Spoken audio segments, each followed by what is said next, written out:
दोस्तों, बहुत सारे मरीज़ मेरे पास आते हैं जिनको कि हार्ट में एक अजीब सा पेन महसूस होता है, जैसे कोई पिन चुभा रहा हो या कोई पिन किसी ने गोद दी हो। वो उनको काफ़ी परेशान करता है, तो वह समझ नहीं पाते कि ये हृदय रोग से संबंध है या कुछ और है।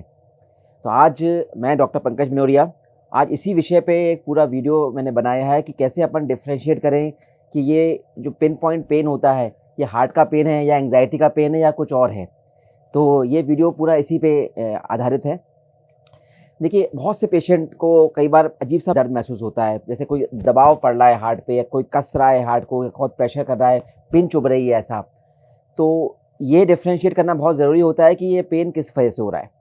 अब मोटा-मोटा अपन देखें कि जो हार्ट का जो पेन होता है, सीने में दर्द होता है, उसके जो प्रमुख कारण हैं, उसमें सबसे प्रमुख कारण होता है या कि वो हृदय रोग से संबंध है, मतलब हार्ट के अंदर ब्लॉकेजेज़ हैं, उसकी वजह से ये पेन हो रहा है। लेकिन वो बोलते हैं कि डॉक्टर साहब हमने सब जाँचें करा ली। जाँचों में सबसे प्रथम होता है ईसीजी। ईसीजी उनका नॉर्मल होता है। ईसीजी उन्होंने बहुत बार करा लिया है, बोलते हैं डॉक्टर साहब 20-25 बार ईसीजी करा लिया, हर बार ईसीजी नॉर्मल आता है। दूसरी जाँच कराए थे इकोकार्डियोग्राफी। इकोकार्डियोग्राफी डॉक्टर साहब बिल्कुल नॉर्मल आ रही है, बिल्कुल पंपिंग कैपेसिटी नॉर्मल है, वाल्व वगैरह सब कुछ नॉर्मल है। तीसरा बोलते हैं टीएमटी करा के देख लिया। टीएमटी कई बार करा के देख लिया, टीएमटी में भी बहुत बढ़िया चल लेते हैं, कोई चेंजेस नहीं आए। टीएमटी भी डॉक्टर साहब बोलते हैं नेगेटिव है, नॉर्मल है। कई लोग तो एंजियोग्राफी तक करा लेते हैं, एंजियोग्राफी भी बिल्कुल नॉर्मल आती है। लेकिन ये सब हार्ट के सभी जाँच नॉर्मल है, लेकिन जो पेन है वो बना हुआ है। अजीब सा पेन है जो उनको मतलब बेचैन रहता है, दिन भर बेचैनी रहती है, ठीक से अपना काम नहीं कर पाते, हमेशा दर्द महसूस होता है। तो अब ये समझना बहुत ज़रूरी होगा कि ये पेन क्यों होता है, इसका साइंटिफिक रीज़न क्या है। देखिए, अपन देखें जो हार्ट होता है, उसके ऊपर एक होती है पसलियाँ, पसलियों की परत होती है। उसके ऊपर होते हैं मसल्स, उसके ऊपर होता है नर्व्स और फिर फेशिया होता है, स्किन होता है। तो एक बॉडी में एक सिस्टम होता है जिसको कि हम बोलते हैं ऑटोनॉमिक नर्वस सिस्टम, जो ब्रेन में होता है। वह ऑटोनॉमिक नर्वस सिस्टम जो होता है, वो गवर्न करता है कि हमारी हार्ट रेट कितनी होगी, हमारा ब्लड प्रेशर कितना होगा और क्या होगा। किसी-किसी में क्या होता है कि वो ऑटोनॉमिक नर्वस सिस्टम जो होता है, वो हाइपर एक्टिवेट हो जाता है, स्टिमुलेट हो जाता है। जब वो ऑटोनॉमिक स्टिमुलेट हो जाता है, तो दिल की धड़कन तेज होने लगती है, जो हार्ट के जो मसल्स हैं कॉन्ट्रैक्ट करने लगते हैं, चेस्ट के मसल्स भी कॉन्ट्रैक्ट करते हैं क्योंकि वो उनका डायरेक्ट लिंक एएनएस से होता है, ऑटोनॉमिक नर्वस सिस्टम से। तो ये जब एएनएस एक्टिवेट हो जाता है, तो ये धड़कन एक तो बढ़ जाती है, मसल्स स्ट्रेच होने लगते हैं। जब मसल्स कॉन्ट्रैक्ट होते हैं, स्ट्रेच होते हैं, तो एक अजीब सा दबाव महसूस होता है। तो यह दबाव इसलिए होता है क्योंकि आपके मसल्स स्ट्रेच हो रहे हैं, जिसका कि स्टिमुलस ब्रेन से है। जैसे कि कल्पना कीजिए कि आपका एक पंखा है जिसका रेगुलेटर है, अगर रेगुलेटर आपने बढ़ा दिया तो धड़कन बढ़ जाएगी। वैसे ही रेगुलेटर जो धड़कन का होता है वो ऑटोनॉमिक नर्वस सिस्टम ब्रेन में होता है। अगर वो ब्रेन का एएनएस स्टिमुलेट हो जाता है तो आपका रेगुलेटर हार्ट रेट का बढ़ जाता है, तो आपकी धड़कन बढ़ जाती है। तो अब ये एएनएस क्यों स्टिमुलेट होता है? इसकी कई वजह होती है। जब भी हम एंग्शियस हो जाते हैं या कुछ बॉडी में कुछ विचार आने लगते हैं या कुछ कैसा होने लगता है, कुछ भय महसूस होने लगता है, तो ये एएनएस स्टिमुलेट हो जाता है, उसकी वजह से हमारी जो धड़कनें तेज होने लगती हैं।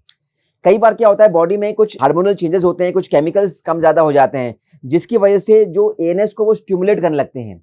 कई बार डॉक्टर साहब बोलते हैं, डॉक्टर साहब हमें कोई एंग्जायटी नहीं है, हमें कोई भय नहीं है, तो भी हमें ये सब होता है। इसका कारण ये होता है कि बॉडी में कुछ केमिकल्स होते हैं, वो जो हमारे एएनएस को स्टिमुलेट करने लगते हैं। तो एएनएस हाइपर स्टिमुलेट हो जाता है, जिसकी वजह से धड़कन तेज होने लगती है, मसल्स कॉन्ट्रैक्ट होने लगते हैं, चेस्ट कॉल के तो स्ट्रेच होता है, तो अजीब सा पेन महसूस होने लगता है।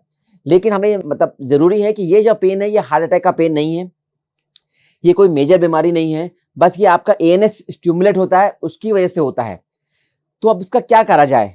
इसका एक सबसे जो सिंपल इलाज होता है कि आपकी एक अच्छे से काउंसलिंग होनी चाहिए, कि आपको ये समझना बहुत ज़रूरी है, बार-बार समझाना कि ये हार्ट का पेन नहीं है, इसके बारे में आपको सोचना कम करना चाहिए।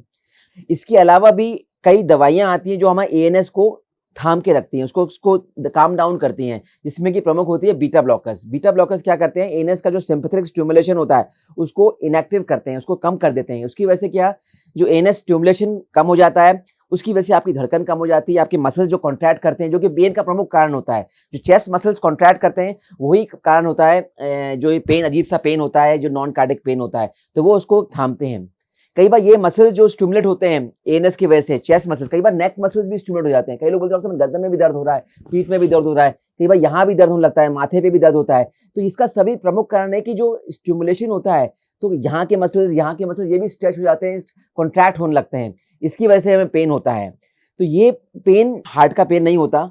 आपकी अगर ईसीजी नॉर्मल है, इको, टीएमटी सब नॉर्मल है, बार-बार पेन हो रहा है, ये पेन जब होता है कि जब आप खाली बैठे हो, आप सोच रहे हो, और जब हम काम करते हैं डॉक्टर साहब, जब हमें पेन नहीं होता। जब हम खाली बैठे हैं, सोच रहे हैं, सुबह बैठे हैं, वॉक पे जा रहे हैं, तो हमें पेन होने लगता है। और जब हम लोग इन्वॉल्व होते हैं, सब कुछ काम करते रहते हैं, जब हमें पेन नहीं होता। तो ये यूजुअली पेन एंग्जायटी का पेन होता है, ये इसकी वजह से पेन होता है। तो ये समझना आज मुझे लगता है काफ़ी हद तक समझ में आ चुका होगा आपको कि ये पेन अलग तरीके का पेन होता है। इसको हमें समझना पड़ेगा कि मेजर बीमारी नहीं है। हमें अपने आप को भी काउंसलिंग करना पड़ेगा और समझाना पड़ेगा, नहीं तो इस तरह से पेन कम नहीं होता। और साथ में अगर आपको लग रहा है पेन वैसे कम नहीं होता, तो बीटा ब्लॉकर्स की दवाइयाँ होती हैं, कुछ और भी रिलैक्सेंट दवाइयाँ होती हैं माइंड की, वो भी हम ले सकते हैं, उससे भी ये काम डाउन हो जाता है। तो मैं आशा करता हूँ यह वीडियो आपको पसंद आया होगा, और अगर आपको लगता है कि यह वीडियो बहुत काम का है तो अपने सभी दोस्तों से शेयर करिए, क्योंकि ये बहुत कॉमन बीमारी है कि हार्ट का पेन है कि एंग्जायटी का पेन। बहुत लोग कन्फ्यूज़ होते हैं, उससे टेस्ट पे टेस्ट कराते जाते हैं और समझ में नहीं आता क्यों हो रहा है। लेकिन इसका साइंटिफिक रीज़न मैंने आपको बता दिया क्यों होता है और इसको कैसे अपन इसको थाम सकते हैं। तो धन्यवाद, इसको लाइक करें और शेयर करें।